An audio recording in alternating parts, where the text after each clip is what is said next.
Sir cinema మీ దృష్టిలో camera కళ్ళకి ఇంపుగా ఉండే నటి కానీ నటుడు కానీ ఎవరు సార్? అలా ఏమైనా చెప్పొచ్చా అసలు? ఫస్ట్ ఆఫ్ ఆల్ చాలా అంటే నేను కొంచెం చాదస్త మనిషిని. ఆడ్రీ హెప్బర్న్ అని నా ఫేవరెట్ హాలీవుడ్. ఆర్డర్ అయిపోయాను. ఎందుకంటే అది చాలా మై ఫెయిర్ లేడీ చాలా సినిమాలు కదా. ఆవిడ సినిమానే 8 Until Dark అనే సినిమా పేరు వినే ఉంటారు. అందులో బ్లైండ్ క్యారెక్టర్ అమ్మాయి.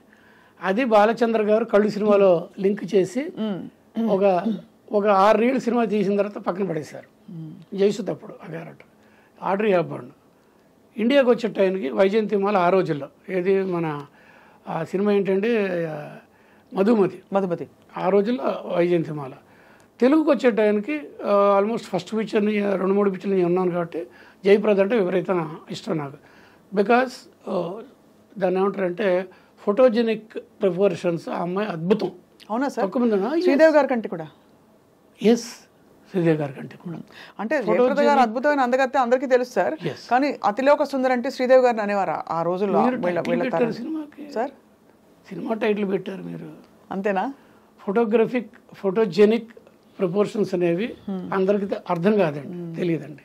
ఇప్పుడు మీరు మొనాలిసా మామూలుగా ఉంటుంది మామూలుడికి కదా ఆ పెయింటింగ్, లెనార్డో డా విన్సీ పెయింటింగ్.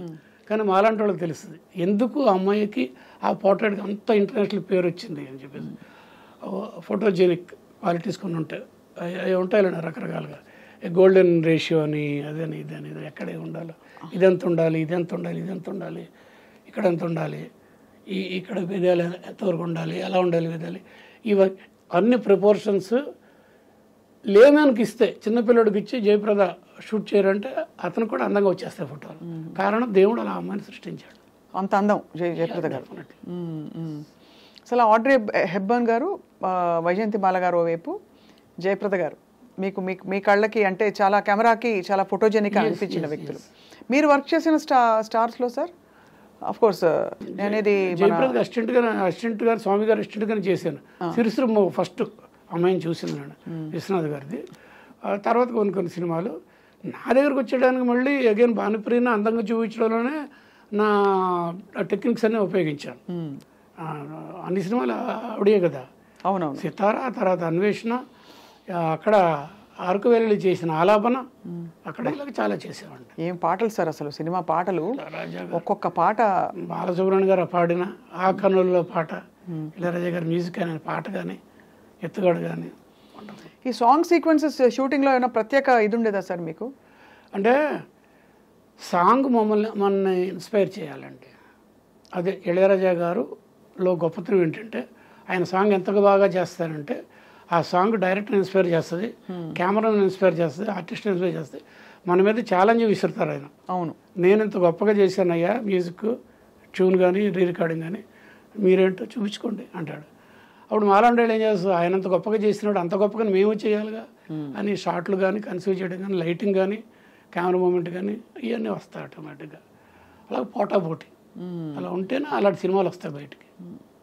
ఇవన్నీ చేస్తూ మీరు కమర్షియల్ సినిమాలు చాలా చేశారు కదా సార్, వాటికి మీరు మీ డైరెక్టర్స్తో ఈ విధమైన కెమిస్ట్రీ ఉండేదా మీకు?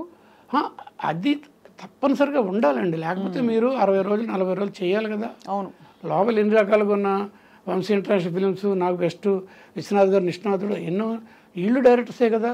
వీళ్ళతో పాటు ఒక 60 రోజులు ట్రావెల్ చేయాలి కదా 100 రోజుల్లో. అవును కదా. వాళ్ళని అర్థం చేసుకుని వాళ్ళ తగ్గట్టు వాళ్ళకి చేయాలి కదా, చేయాల్సిందే అంతే. అలాగా అందరితోనూ పాజిటివ్గానే వెళ్ళేవాడిని. ఎక్కడ అది ఒకటే సూత్రం, నాకు తెలుసు ఇక్కడ ఏదో రాంగ్ ఉందని. ఆ రాంగ్ ఉందనేది నేను రాంగ్ అని చెప్తే అవతల హర్ట్ అవ్వచ్చు. ఇంకో రంగం చెప్తాను సాఫ్ట్, ఇంకో రంగం చెప్తాను. లేదు నాకు ఇదే రఘు, నేను ఇలా అనుకున్నాను, నాకు ఎయిటింగ్లో చేసుకుంటాను చేసి ఇచ్చాడు. సింపుల్ నా అది. అయితే కొంత కాంట్రవర్సీ వచ్చింది నా మీద, నేను డామినేట్ చేస్తానని ఉంది నా మీద. అప్పుడులో బ్యాట్ టాక్. అప్పుడు ఒకసారి ఇప్పుడు నారాయణమూర్తి ఉన్నాడు కదా, మిత్రుడు రా, అదే మన ఎర్రజెండా అతను అన్నాడు, గురుగారు రఘు గారు మీరు కళ్ళులాంటి సినిమా అది ఇది చేశారు, కానీ ఏంటంటే మీరు డైరెక్టర్ని డామినేట్ చేసి మీరేదో చెప్పేస్తుంటారంట, మీరు యాక్ట్ చేసి చూపిస్తారంట అంటే అదేం కాదయ్యా అంటే, నేను ఒకటే అన్నా, నారాయణమూర్తి ఒక మాట అయ్యా, నీకు అర్థమైతే నేను హ్యాపీ.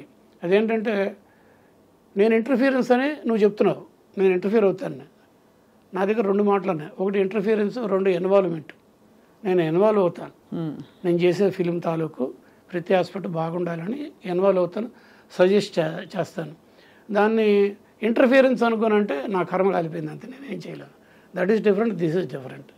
నేను కెమెరామెన్ అయినా కూడా ఆ ఫిలిం అగైన్ ఇట్స్ నా ఒక ప్రాజెక్టు. ఇది బాగుండాలనే ఉద్దేశంతో బెటర్మెంట్స్ గురించి చెప్తాను. అది నేను ఇంకో రంగా తీసుకుంటే నేనేం చేయలేను. ఇంటర్ఫియరెన్స్ వేరు, ఇన్వాల్వ్మెంట్ వేరు. అంతే కదా సార్.